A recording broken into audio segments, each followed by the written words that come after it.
The projector starts, and so begins this episode of Movie Nights and Matinees, the podcast for people who enjoy movies from when we actually had to go to the movies. I'm your host, Bill Groves, and this is episode 8. Follow the Celluloid Road. Would you be impressed to know that I did that without helium?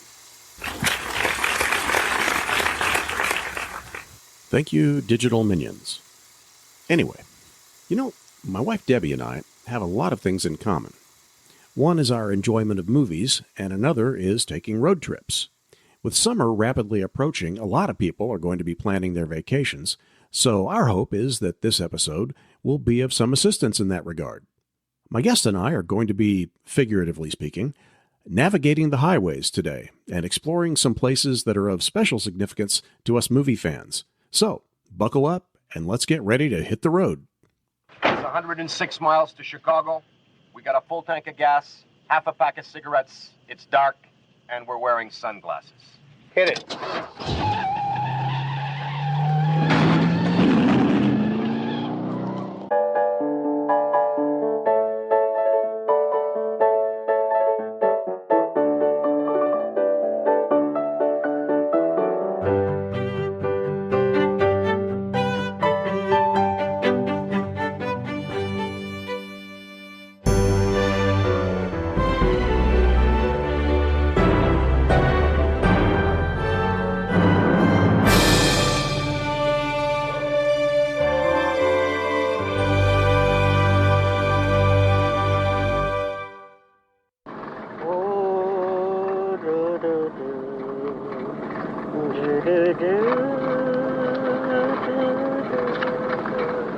Another mile. Good. That means 2,000. If you don't stop telling me how far we've gone and how far we have to go, I'm going to kill you. Well, it helps pass the time. For who? Hi, everybody. As always, thanks for listening. This episode marks another first in the history of the podcast. Of course, when you're only 8 episodes in, I guess it's not that much of a challenge to create firsts. In any case, the specific first that I'm referring to in this instance is that my guest is a fellow podcaster. So in addition to today's topic, we may end up talking a little shop. Actually, she has a much more significant online presence than just her podcast, but I'll let her tell you more about that shortly. She's here today to talk about her new book, which may have a practical use for you as you plan your summer travels. I'm speaking of the Classic Film Fan USA Travel Guide, compiled and written by Kendahl Cruver. So, Kendahl, welcome to Movie Nights and Matinees. Hi, Bill. I'm delighted to be here. Well, first of all, having alluded to the scope of your presence online, let me elaborate. In addition to your podcast, which is called Watching Classic Movies, you have a website, you're on YouTube, TikTok, Instagram, Twitter, Carrier Pigeons, Meals on Wheels. Have you hired a skywriter yet? It's in the works, right? Yeah, I'm just really impressed by the degree to which you've utilized all these platforms to express your love of movies. So tell us about yourself, how you came to be such a fan of classic movies, and how that evolved into creating the Watching Classic Movies Network, I suppose you'd call it. I've never referred to it as such, but it kind of is that, isn't it? One-woman network. Well, I got into classic movies at 12 because they used to show classic movies on broadcast television, and they had a Bette Davis series. And I just thought, wow, this is different. Just watching Dark Victory, this is different, All About Eve. And it all went from there. I mean, my dad was into classic movies and was delighted to show me things. He liked to iron his shirts and watch movies. So he'd be like, hey, let's watch Charade, let's watch Bullet. My folks got me books. They bought a VCR. And with that support, I just, for years and years, watched classic movies. And I was the only one who was into it generally. Maybe had one high school friend who enjoyed them. And, when I dipped my toes into being online, Twitter, started to meet people, started blogging, I realized that I wasn't so special. And I absolutely loved that. So I started blogging and building up a following on Twitter and just sharing these movies and learning and enjoying it together. And it just all went from there. So you started with the blog. That was your first foray into the online presence. Yes, because I'd been making my living as a writer, and I thought it kind of dovetailed into that nicely. At the time, I was working for a movie recommendation engine, so I was seeing a lot of new to me movies and wanting to talk about them and kind of enjoying the repertory things in Seattle and thinking, oh man, I need a place to express this. And then with Twitter, I met people who had the same interest and realized all these other people were blogging too. Well, I noticed you've written a number of articles Right. aside from the items that appear on your blog, I've seen some other movie related websites that have articles written by you. So, kind of talk a little bit about what you've done in that regard. One of the first was Census of Cinema, which is in Australia. That was terribly exciting to me to have articles going across the world. And I've also always loved writing for films of the Golden Age and its offshoot. That gave me the opportunity to interview, a former child star and get a taste of that, how interesting that is to get stories right from the source. Which child star was that? His name was Robert Arthur, and it's really more of a juvenile star kind of thing. He was in a movie with Bing Crosby, Just for You, The Green Grass of Wyoming. He did a movie with Rosalind Russell, who, when he first came to Hollywood, she got him a suit because she didn't like his outfit. So there was just stories like this. The star that I'd only been somewhat aware of, and I'm getting all these stories. I thought, there is so much to learn here. I have got to start meeting these people. So, that started with blog interviews, talking to people who have written books mostly, and, filmmakers of documentaries. And then with the podcast, I just expanded that all the more. I guess we might as well just jump right to your guide that you've compiled here. And so kind of tell us about how that came about. Well, it was the early days of the pandemic, and I was at home with my whole family, which I didn't hate. It was nice, but it was so disorienting. And I'd lost a little business because, I had an early retiree, somebody lost their job. People were making their own adjustments. So I thought, okay, it's time for me to adjust. What can I do? I'm having a hard time thinking straight or concentrating, but what can I do? Dug into my computer files, and I'd forgotten that I had a file with dozens of locations that I'd saved, the things that people had mentioned on Instagram and Twitter, suggestions from people, all these wonderful locations that I'd always intended to put together in a guide for myself. And I thought, I should make this pretty so that I can share with my friends. And it just kept getting bigger and bigger. I searched for every possible tribute museum I could find. I looked at grave sites, theaters. It finally just got to the point where I needed to reach out to the people who own these places and see how they were doing. Yeah. Do you want to be in this guide?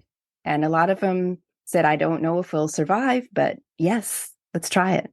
Yeah. Well, it's kind of hard to imagine them saying, no, don't put me in the book. I'm quite happy being an eccentric in isolation here. Well, it's funny because a couple people were like, who are you? Just, kind of confused by the concept. No one was less than kind. I will say that.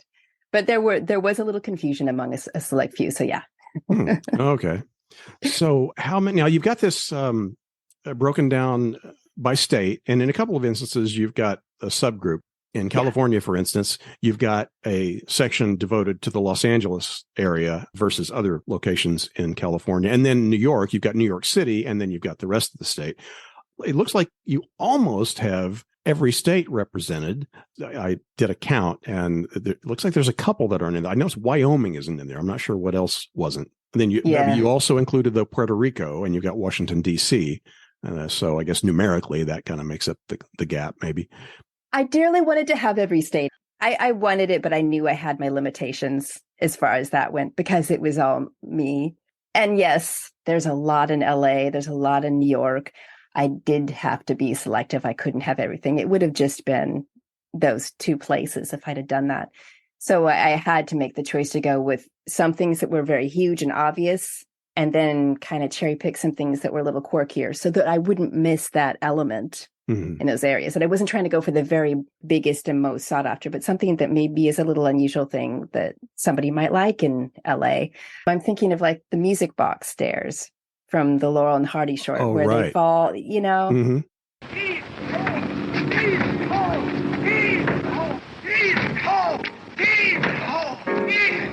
Well, when are you two numbskulls going to take this thing out of the way? Why don't you walk around? What, walk around? me, Professor Theodore von Schwarzenhofer, M.D., A.D., D.D.S., F.L.D., F.F.F., and F, should walk around? It's not going to be in anybody's top 10. Well, most people's Sons of the top 10, Desert, I guarantee you, it'll be on but their some top 10. people, it's the top of the list, right? Yeah. So stuff like that I wanted to do to make sure that those little quirky things were in there. Other than that, I really was just, where is everything? You know, just every star I could think of. Do they have a tribute museum? That sort of a thing. Yeah, and you mentioned not trying to include the biggest thing. So that brings me to, because I was curious, I noticed that there aren't any major historical sites in there that have been used in movies like Statue of Liberty, Alcatraz, Mount Rushmore. And I wondered if that was because they kind of have their own fame and scope and attraction separate from the movies. The movies didn't make them attractions. Is that fair to say? It's part of it. There's a lot of reasons. There's just so many locations. You know, how would you pick? There's several people on Instagram, social media that are really good about always finding locations. And it's just an endless thing. And I was aware of that. So yes, instead of doing the big things, I would just do a little quirky thing here and there and not make that really a focus of the book. And it was deliberate to not focus so much on locations. There were a couple I couldn't resist, and that's basically what made it into the mix. Okay.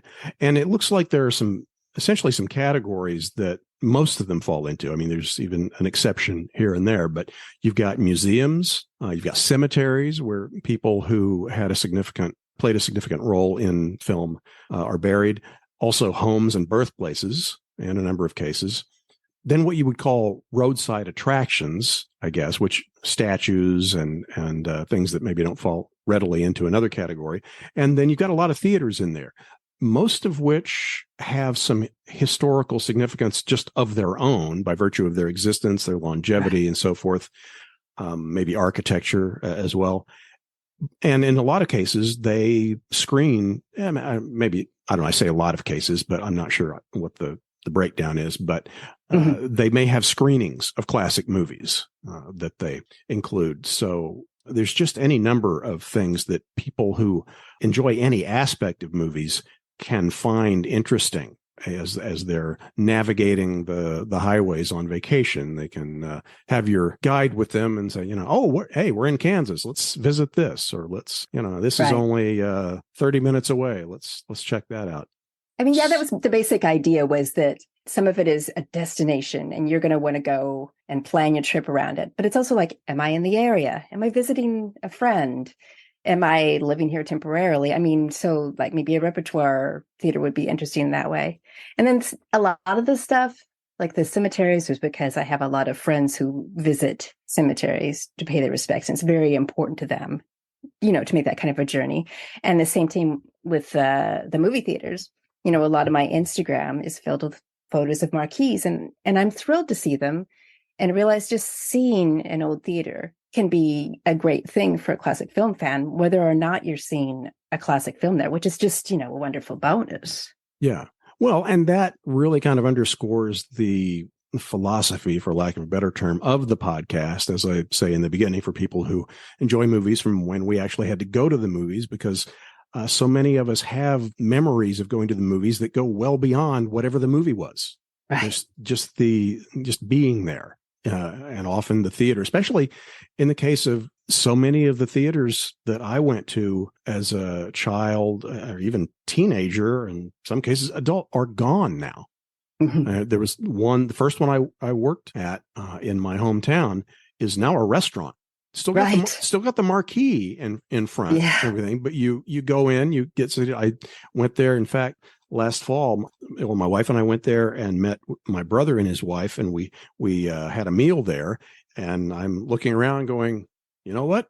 We're sitting in the men's room.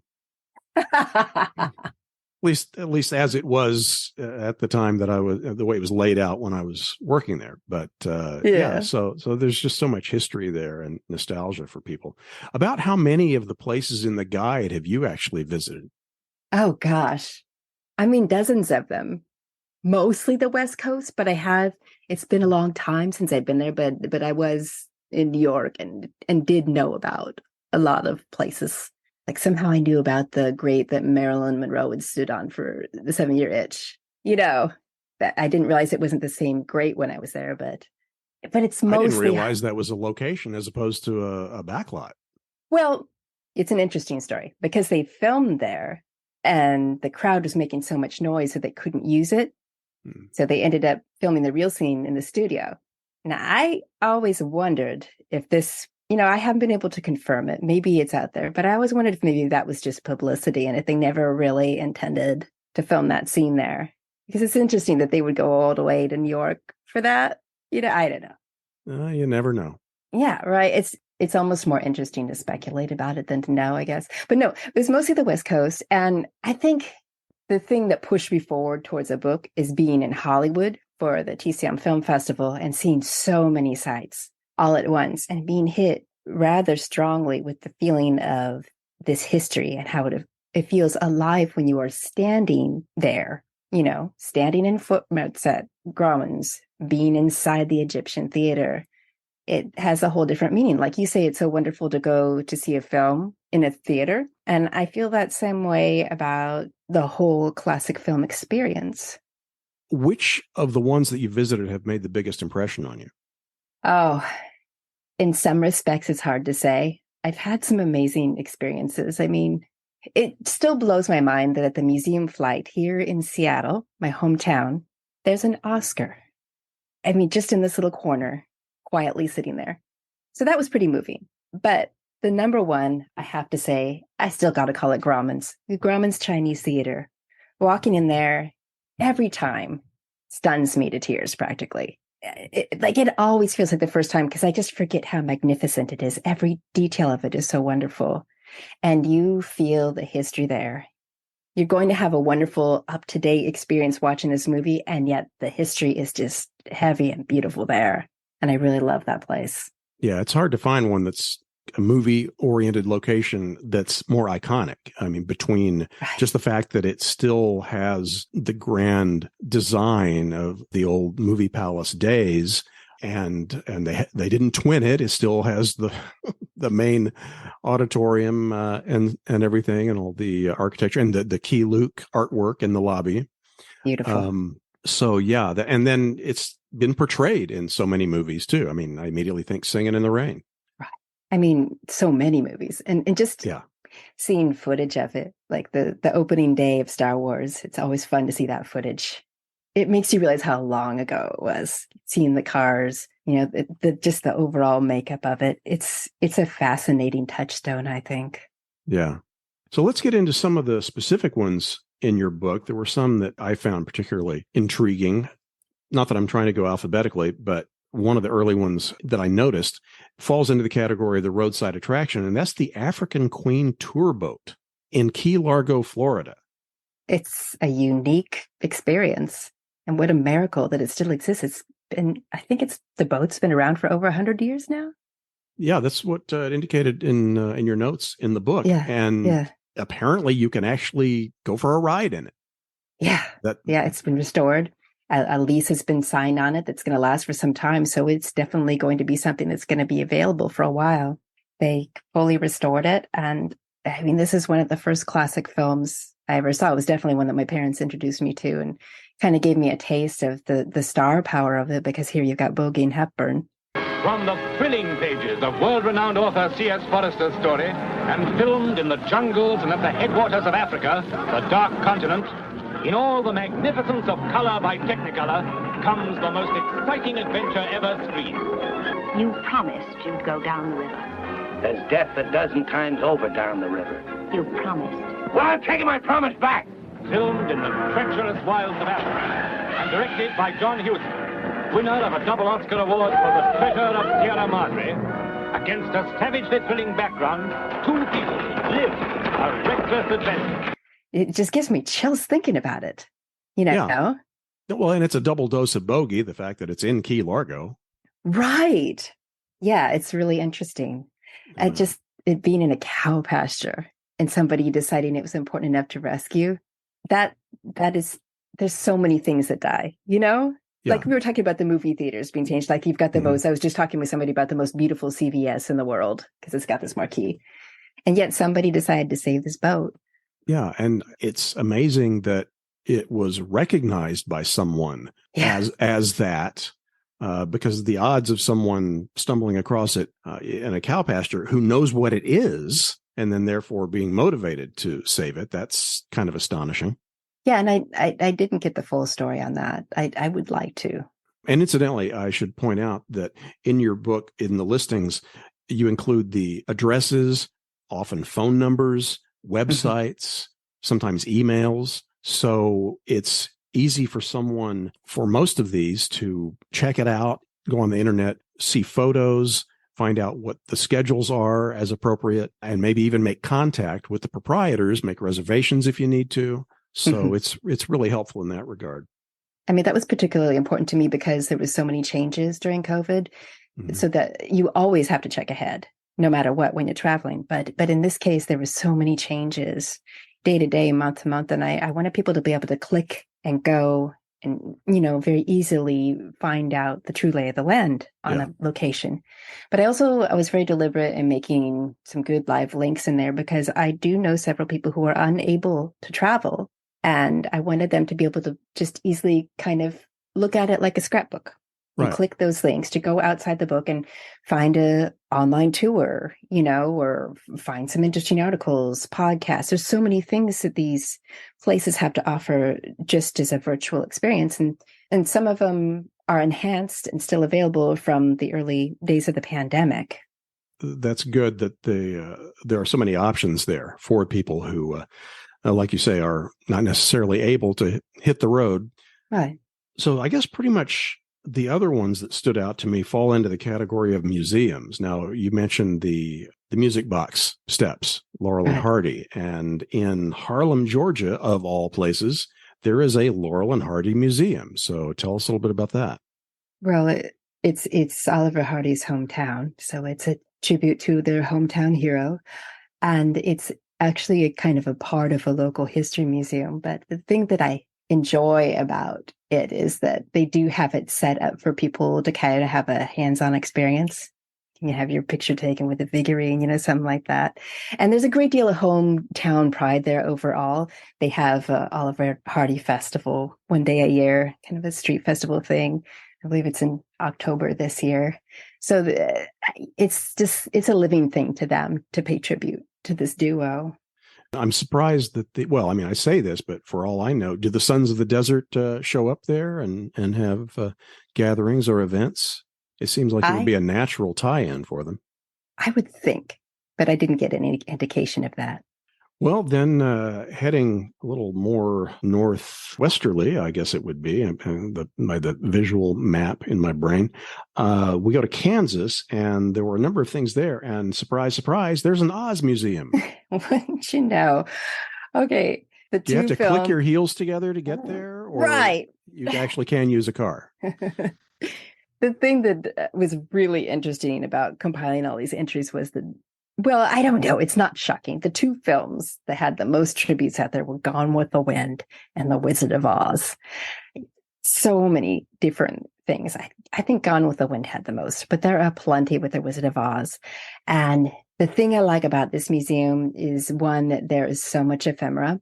I mean, thousands of pieces of things. And this brings you close to the people who enjoy The Wizard of Oz. So, you've got real costumes and things, but you've also got just all these different books, movies that I think originally they were thinking, let's pay a tribute to the book, but the movies are so powerful.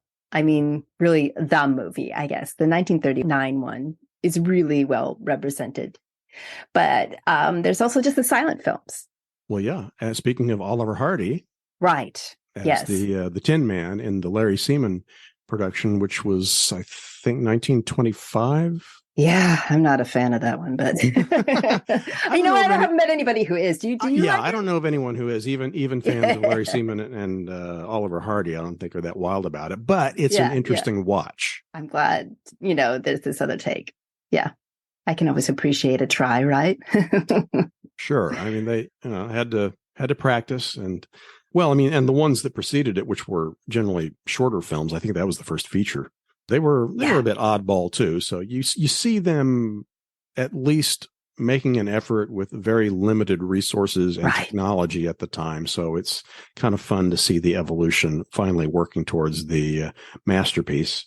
Yeah, it's a curiosity. They're a curiosity, and it was worth a watch. I thought, yeah, but it's just fantastic what it evolved into.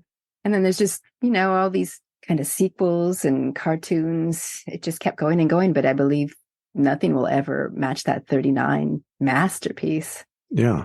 And hey, if you're in Wamego, Kansas, is there really a reason not to go to the Oz Museum? I mean, it could be the thing to do, right? Yeah. But I will say also, just as an online presence, it's interesting. I mean, they do have a video on there that gives you a little taste of the place, but they also their gift store. There's some really interesting stuff on there. A lot of these gift stores, I was impressed by how creative they get. And I think some of it was also pandemic, trying to keep things going by having more merch. But yeah, that one's special and worth a look. A good way to support them. Well, and heading further west.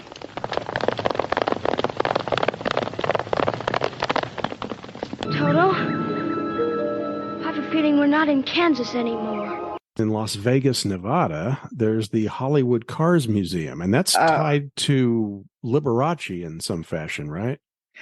Yeah, when I contacted him, he'd fairly recently changed it to emphasize Liberace. I guess he just had so many items that he, wanted to put the spotlight on that. You're talking about the proprietor of the museum. You're not talking about contact Liberace, because then that would take this podcast in a completely different direction than I was expecting. I don't have that talent. No. My skills don't extend in that direction. No, it was the owner of the museum. Yeah. Okay.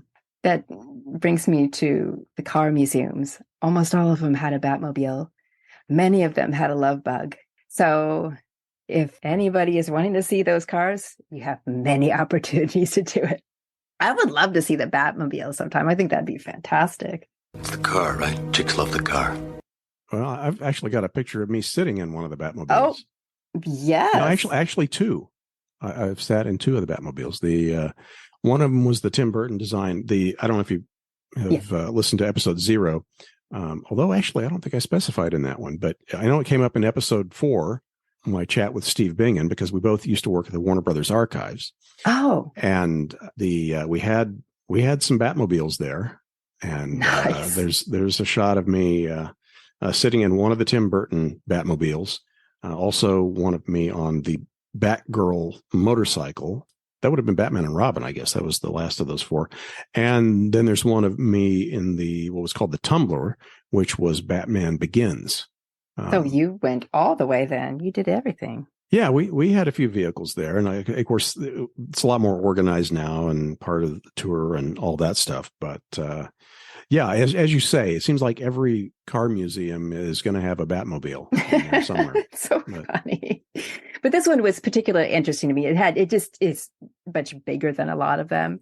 And there was some non-movie related things. I mean, it has this interesting breadth where it's like, I think it had like a Chitty Bang Bang car and the death car from Bonnie and Clyde. So that in itself, quite the array, right? But they also had a hot tub car. This big pink car, convertible with a hot tub in the back of it. So it just seems like kind of an interesting thing overall. If you like the movies, great, but just maybe an interesting experience for anybody. Yeah. Sounds like it. And then in Cleveland, Ohio, now I've read about this one, and there have been various news stories on it that I've run across, but the Christmas Story house and museum in Cleveland. So what can you tell us about that one? It's kind of an Airbnb situation. They've got this house dressed up like in the movie. The leg lamp is in the window. It's a major award. A major award? Shucks, I wouldn't have known, Dad. It looks like a lamp. Well, it is a lamp, you nincompoop, but it's a major award. They've got that rifle. You'll shoot your eye out. They've got the rifle sitting by the couch. They have a Christmas tree up. It looks like it did in the movie. And they got like a picture of actors on the walls. And you can spend the night there. It's kind of an exhibit during the day. And there's this like access to a kind of loftish area above. So you have access to that, but up until a certain hour, people can still visit it. And then it's yours for the night. So that's interesting. Yes, I've never heard of anything like this before. And then there's the Bumpus house. You know the Bumpus. Yeah, I was going to say, do you have to pay extra dogs to have the hounds pay you a visit? There's some comment there about no hounds allowed or something on the website. It's pretty funny, but that has a couple of places that you could stay. I can't imagine waiting to stay in the Bumpus house, but I guess maybe if you had a bunch of people or something, right? Or if that's just what was available, I don't know. But trying to think of anything else that's available like that, where it's basically this film set. It's so interesting. It got me to thinking, like, what film set or house would I want to stay in? If I had my choice, like, what would I want to stay in that was like that? Well, thank you, because I'm starting to get repeat guests here. So I'll put that on the list of when they've already answered my main question. Then when they come back, that'll be a good question I can ask them. So have you come up with an answer for yourself on that one? I haven't, because there's so many that fascinate me, but I wouldn't really want to stay there. Like, Audrey Hepburn's apartment in Breakfast at Tiffany's is certainly interesting with that little half bathtub, couch and all that. But would I want to stay there? Maybe not so much. So I don't know. I mean, there's so many of those big mansions too, right? Yeah. Like in the 30s, 40s, those big palaces. It's like, it's interesting, but I don't know if I could sleep in a place that size. So yeah, I still got to think about that. Well, now moving over to Pennsylvania, we've got in Ambler, Pennsylvania, the Stoogeum. Yes. Now, if the name doesn't instantly tell you what it is, then I'll provide the spoiler. It's a museum dedicated to the Three Stooges. Yes. And get this, it has 3 floors. 3 floors for the Three Stooges Museum. I just love the poetry of that. Hurry up and get dressed. We arrive in Hollywood in an hour. Boy, I can hardly wait. Will I be a sensation in pictures? Come on, get breakfast ready, Gable. Get out. You wouldn't hit me like that if I was Gable, would you? No, like this. Whoa! Whoa! Mutiny in the boxcar, eh? Get gone. Yeah, so this is a interesting place. It's kind of suburban location. It's a little tricky in that you have to schedule a spot to get in. You really got to think ahead on it. But yeah, I just spoke to Michelle Scusumara from the museum, and there's a few things that strike me about it. One, it's the official headquarters of the Stooges fan club, which is one of the oldest and largest in the nation. So there's a very interesting human connection there that's ongoing with the fans. And they used to have get-togethers there. They don't so much anymore, but they used to have get-togethers there and have actors. So that part of it is interesting. The other part of it is that the founder of the museum has a family connection to the Stooges via marriage. The brother of one of the Stooges was a member of the family, and he was quite close to him, and it kind of encouraged him to build his memorabilia collection. And now they've got over 100,000 pieces there. Wow. This huge art gallery with different interpretations of the Stooges. Everything from big murals to a zombie stooge trio. I mean, just everything you could think of. And then they've got an archive and a film archive and a bunch of ephemera like posters, lobby cards, and a theater. And the thing about it is that, I mean, she was telling me basically, if we don't have it, it probably doesn't exist in a very good form. They have so much stuff, and sometimes doubles of things you would maybe never expect to have one of. So it's a remarkable thing. I don't think this is more than about 20 years old, this museum, and they have all of this stuff. It's really something. It has me wondering, okay, so do you have to pay extra to have them poke you in the eye or anything like that? It's interesting that you mentioned that, because there's an exhibit where you do poke, I think it's Larry's eyes. To make it advance. Oh, wow. I can't remember how she said it. If you keep poking it to make it advance more, or if it's just, but that is a part of it. Yes. How could they not? No, they have a real sense of humor about the way they label things. And, there's the Three Stooges say, hello, hello, hello, when you walk in. I was impressed with this. I think that maybe that museum was the first time I really thought about how hard it is to make a museum. You don't just throw a bunch of stuff in there. You craft it. And there's a real challenge in that when you've got all of this stuff and you can't even put all of it on display. You've got to make choices about what you display, what you rotate. And in the eyes of your visitors, you're probably never going to get 100% right. So you have to make some decisions about that. Yeah. Well, and one of the things that goes into consideration of that is going to be the preservation of the items, because depending upon the conditions, you don't necessarily want to have everything out all the time because, a place like that is not going to have the resources to use all of the protective materials and means of display as a larger museum that really has a lot of funding. So that's definitely a consideration. Right.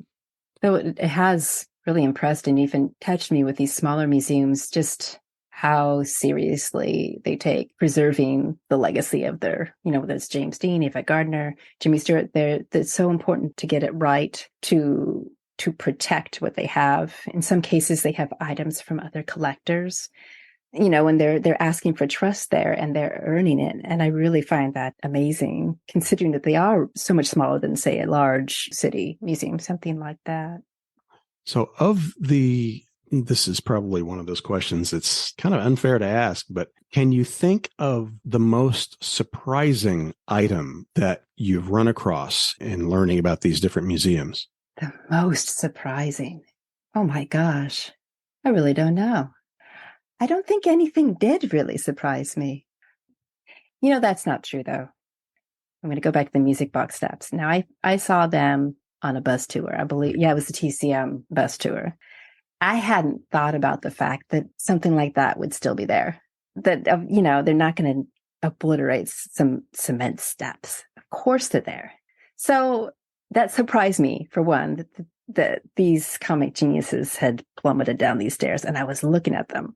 Like just that, and also just the idea that that's not the only location like that. There's got to be tons of locations that are completely intact, maybe over 100 years later. So it wasn't so much the thing as the idea of it still existing and not changing and the possibilities of that really kind of blew my mind. John Bankston has done some amazing work in tracking down locations of some of the silent comedians. There's one called Silent Echoes, a book that he did, and I saw him give a presentation on it a number of years ago. They're locations that were used by Buster Keaton in his silent comedies. And I think he's also done that for Chaplin and Harold Lloyd.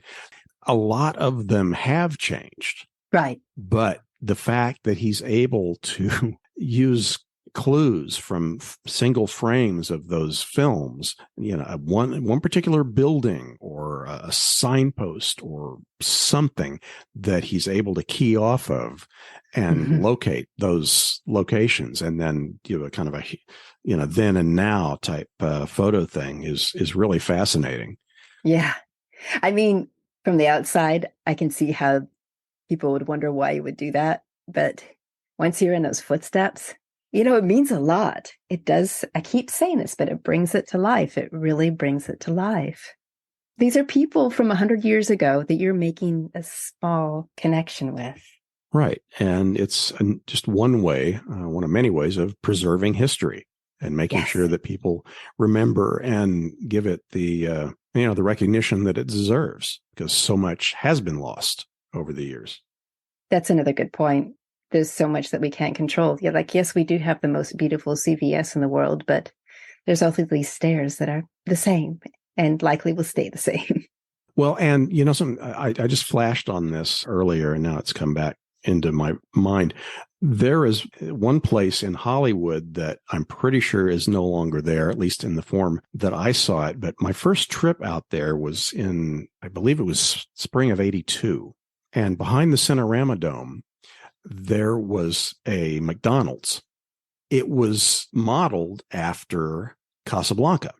It had the tile that you would expect to see, like a Moroccan style tile or whatever it would be.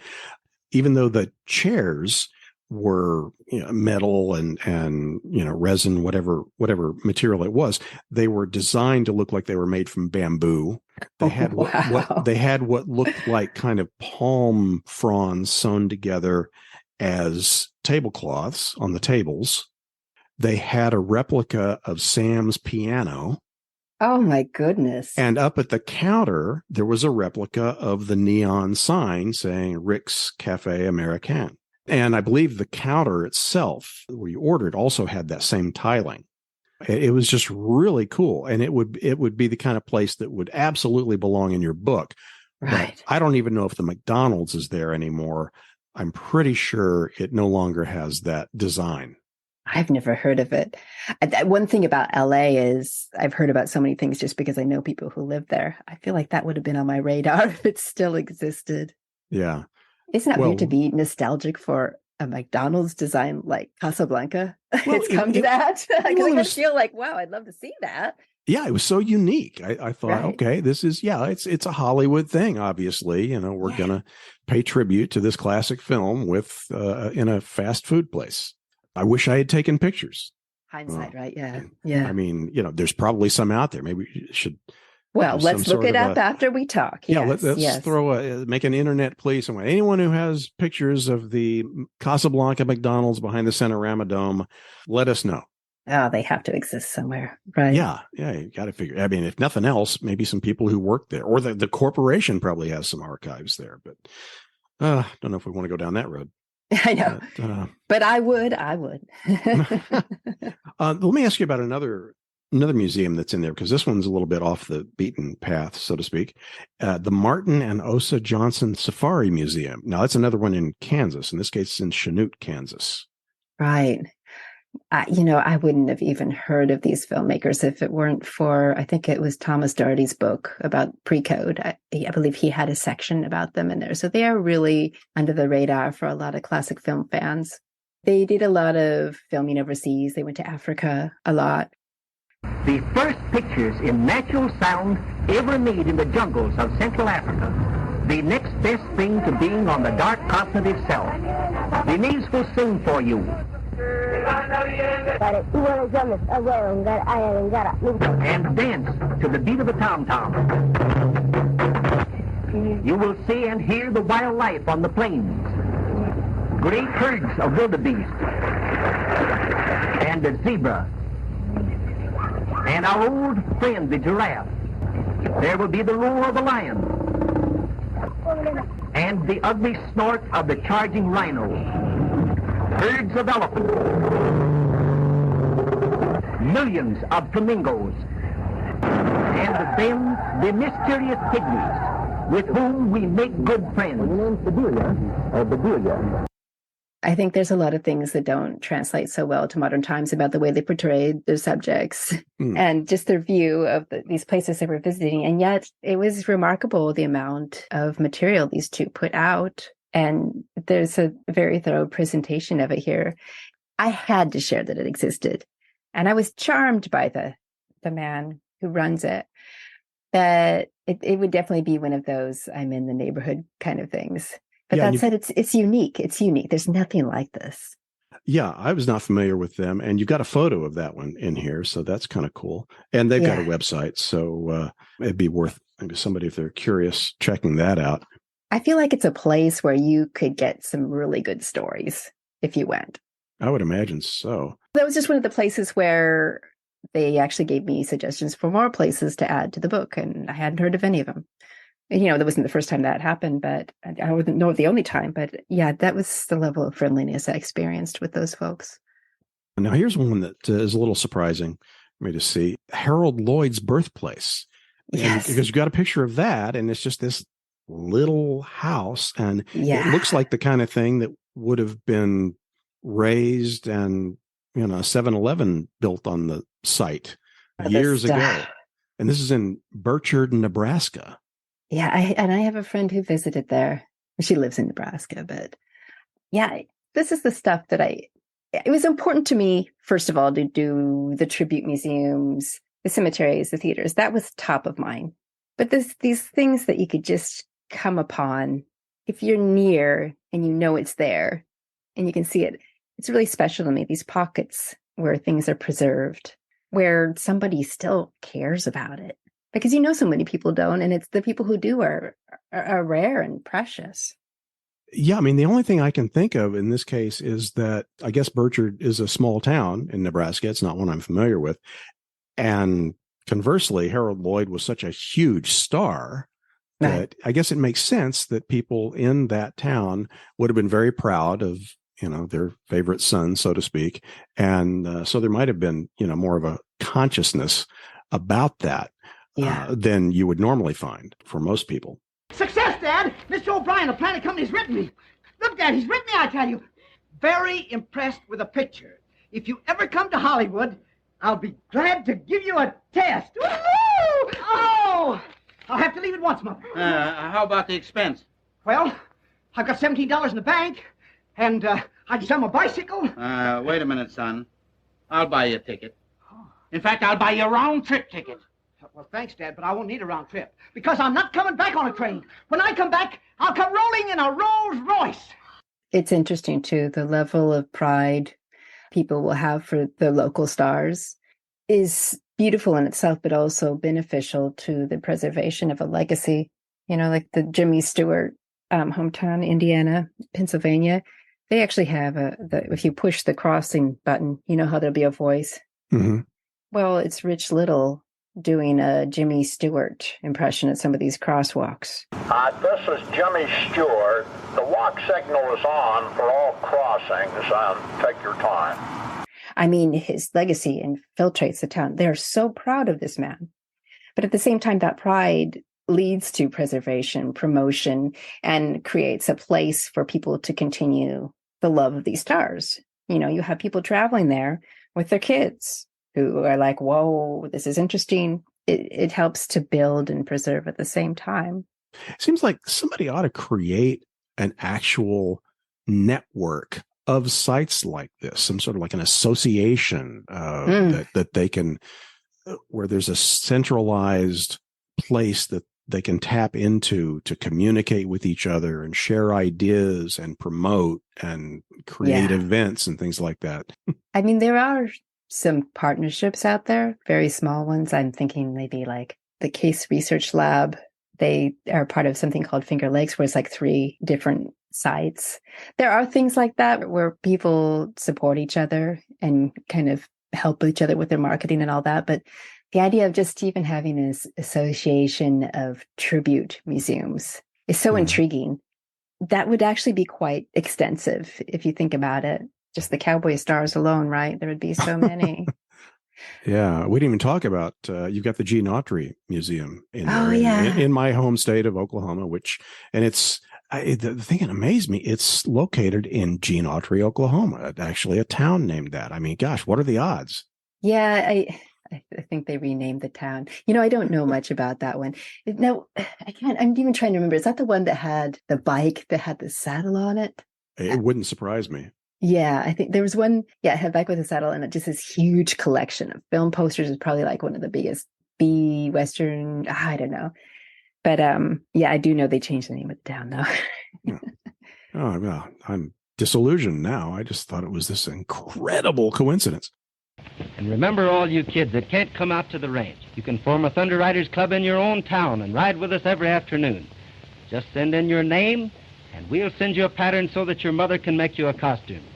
And one more here before we get off the specifics here that I would not have expected to see in here, and that's the grave of H.P. Lovecraft. Yeah. Now this is, I mean, there's a lot of things about him that are just problematic overall, but he really is at the heart of a genre to me. I thought about not putting it in, but I just couldn't. Like, I know that a lot of sci-fi, a lot of those movie monsters, just the feeling of these films does come from this author. He is so hugely influential, and it's so different from a lot of the other influences in literature. The nights are darker.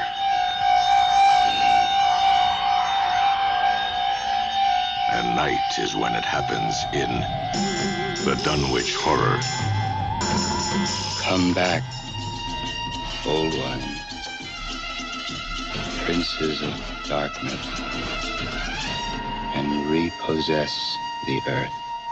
The Dunwich Horror, based on H.P. Lovecraft's terrifying tale of those who explore the unspeakable. It's almost, I don't want to say a way of life, but it's kind of like that. Like it's so much bigger. Like you've got your adaptation of Wuthering Heights, say, or Jane Eyre. That's one thing, but this is a whole mood that translates to any number of plots and things, but it's clearly influenced by the man. I'm honestly not that familiar with his work. I've read a little bit of his stuff, so I have some familiarity with it. And there was actually a few years ago, someone made a silent film based on, I believe it's Call of Cthulhu. I think that's the title. Yeah. And that was interesting. His core monster, you might say. Right. And what surprised me was a couple of episodes back, I interviewed Will Murray, who, among other characters that he's continued writing adventures of, Sherlock Holmes, Doc Savage, The Shadow, Spider, etc., he's written some with Cthulhu. And as far as I know, that's just this demonic monster. How does he have multiple adventures? I don't quite know how that happens, but I guess if my curiosity gets intense enough, then I'll have to pick up one of those books and read and find out what he's doing with it. But if you look at it, it's the core of so many ooey gooey, tentacly arm, monsters out there. Yeah. Like Roger Corman should be very grateful for this man, is all I have to say. Good point. All right. Well, I think that pretty well gives our listeners a good sampling of all the stuff that's in the book. So I definitely recommend it. It's just a fun one. I mean, I feel like one of these guys on stage, we've never worked together before, right? I wasn't familiar with your other work, but based on some Facebook page that I'm connected to, I saw an announcement for this book, this guide. And I thought, okay, that looks really cool. I need to have her on as a guest. And I appreciate that. Yeah. And so I started looking at it, and it wasn't as easy as all that either. I was doing all kinds of searches. I finally found your email somewhere and then, reached out, and you graciously agreed to come on. And I'm very glad that you've done so. Thank you for carving a spot for me in your schedule. Oh, I'm happy to talk to you. I could talk about this forever. I love this subject so much. And I understand that you're actually going to be giving an online presentation based on the guide in July. And I guess that'll be hosted by a gentleman named Sal St. George, who has a St. George Living History Productions website that has a lot of these recorded presentations and lectures and what he calls virtual road trips. He actually and I had no idea about this until I released the book, he has been doing a YouTube show where he talks about a lot of the locations that are in the book, where he interviews people at, like, say, here's the James Dean Museum, and they just set up a camera and show people around the museum. And it's just wonderful because people were able to experience the museum, while at first it was while they were confined at home. And now they can actually go and see it and kind of have an idea what to expect. You want to go there as much as you possibly can to have the real experience. But what he's doing is really marvelous. So somebody told him, hey, have you heard about this book? You've got to talk to this person. And he said, oh, my goodness, I do. This is perfect. So we connected, and we're going to have a talk in July. I'm really looking forward to that. He does a wonderful job with the shows. Well, so now we come to the question that I always ask my guests. And that is, what is your most memorable movie-going experience? Oh, my gosh. Can I have two? Because there's two that really stuck out. Well, I suppose. I mean, I try not to be too dogmatic about it. There's two that recently came to mind. One was listening to your wonderful 3D episode with Bob Furmanek. It reminded me of a midnight screening at TCM Film Festival, which, Millie Chirico programmed some amazing things. And they had a 3D presentation of Gog that Mr. Furmanek introduced. And it was the rowdiest screening I've ever been in. People just screaming with laughter. I thought my friend next to me was going to die. He was laughing so hard. I'd never even heard him laughing like that before. It was absolutely wonderful. It was just pure happy adrenaline over a film. And it was so silly. You've got Herbert Marshall with a blowtorch. It's goofy. Yeah, did they have a restored print? Because I remember he was talking about how when they showed it at the 3D festival, now I didn't attend that screening, but back in 2003, they showed the faded side of the two, the left and right. One of them was completely faded out as far as the color, but they went ahead and showed it that way. I guess for this one, they probably did a restored. That's generally what they do at this festival. is focus on restorations. I can't confirm for sure, but I can tell you that it looked fantastic. It was definitely not a faded old print. It was sharp and clean. The sound was amazing. It's really burned in my brain, that experience. And then the other experience is completely different. There's this little jewel box theater in Seattle called the Grand Illusion. And several years ago, I guess it must have been the 90s, I saw Lubitsch's Trouble in Paradise, 1932. So Kay Francis and, Herbert Marshall. How about that? For the first time. It had been in this movie book I'd had since I was a child. I'd never been able to see it. We didn't have a bunch of stuff online that you could sneak away and see. It wasn't on VHS. Criterion hadn't done that wonderful DVD yet. This was the first time I saw it. And it was just magical. It's a perfect film. It was so wonderfully done. And to just see it, and I saw it by myself. I spoke to some people in the lobby afterwards, but it was just a wonderful moment. And I was reminded of it because they were showing it at the new Bev recently. I'm going to have to watch that one at some point because I really enjoy what I've seen of Lubitsch. I have not actually seen that one. It's got one heck of an opening. It's very clever. It's Miriam Hopkins and Herbert Marshall out scamming each other, basically pickpotting. And it's just this, it's a seduction scene, basically, and they're stealing from each other. It's absolutely hilarious. And Kay Francis is just the best role she ever got. She certainly didn't get parts that were, to the heights of her talents. And this one, she gets everything she needs and deserves. And it's really quite wonderful to see. All right. Well, all the more reason for me to put it on my list of ones to get caught up on. Right. All right. Well, once again, Kendahl Cruver, that is, for those of you just tuning in. And if so, shame on you. What's wrong with you? But thank you for joining me. Look forward to listening to more of your podcast. I've had a chance to listen to some of it, and it is fun. And once again, there's the website with the blog, there's articles. And so, you're out there for people to discover. And I hope that this is a good introduction for my listeners to become acquainted with you and the things that you do, and specifically this book, which once again is Classic Film Fan USA Travel Guide. So hit the road and see some cool stuff. Thanks again. Thank you so much, Bill. My pleasure. Once again, thanks for listening, and please remember to leave a rating and, if possible, a review wherever you listen. Also, don't forget to swing by the Movie Nights and Matinees Facebook page, where you can also leave comments, suggestions, or start a conversation, as well as the Movie Nights and Matinees website, where you can order yourself a copy of Kendahl's travel guide by way of a link on the bookshelf page. Now, at present, it's only available as an ebook, but there is a paperback edition on its way. This is an especially good time to hit the follow or subscribe button wherever you listen, because there's going to be a slight adjustment to the schedule. Normally, I roll out a new episode every other week, but I have a vacation coming up, so episode 9 will be coming along in 3 weeks rather than 2. So be sure to click that button to make sure you don't miss it. For some reason, just thinking about episode 9 has made me hungry. I think I'll make myself a really big sandwich. Are you having a nice vacation? Not yet.